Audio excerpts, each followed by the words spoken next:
চুরাইবাড়ি ঘটনাতে এবারও অভিযুক্তদের গ্রেপ্তারের দাবি, তার পাশাপাশি রাজ্যপালের সঙ্গে সাক্ষাৎ এবিভিপি। একাধিক দাবিতে সরব হয়েছে তারা এবং চুরাইবাড়িতে জাতীয় পতাকা উত্তোলন ও সদস্য কর্মসূচিকে কেন্দ্র করে এবিভিপি কর্মী সমর্থকদের উপর হামলার অভিযোগে এবার রাজ্যপালের দ্বারস্থ অখিল ভারতীয় বিদ্যার্থী পরিষদ। এবিভিপির এক প্রতিনিধি দল ত্রিপুরা লোকভবনে রাজ্যপালের সঙ্গে সাক্ষাৎ করে 15ই আগস্টের ঘটনায় বিস্তারিতভাবে অবগত করেন।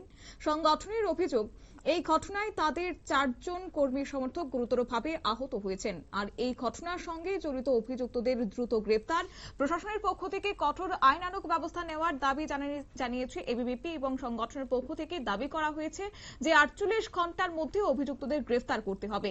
এদিনের প্রতিনিধি দলে উপস্থিত ছিলেন এবিভিপির ত্রিপুরা প্রদেশের রাজ্য সম্পাদক রবি শঙ্কর হালদার, রাজ্য সহ সম্পাদক অর্জুন ত্রিপুরা, আগরতলা বিভাগ সংযোজিকা তানিয়া সাহা, ত্রিপুরা প্রদেশ জনজাতি সংযোজক রোহিত দেববর্মা সহ আরো অন্যান্যরা। শুনুন কি রয়েছে বিস্তারিত।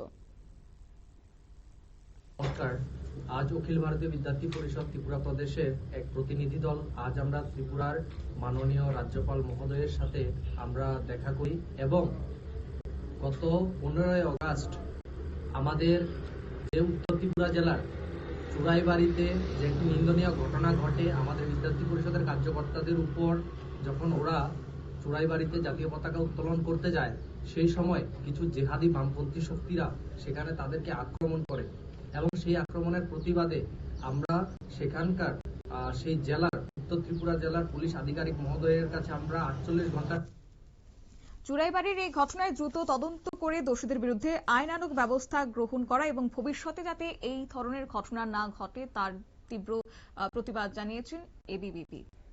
নিয়ে নিচ্ছি ছোট্ট একটি বিজ্ঞাপন বিরতি, সঙ্গে থাকুন।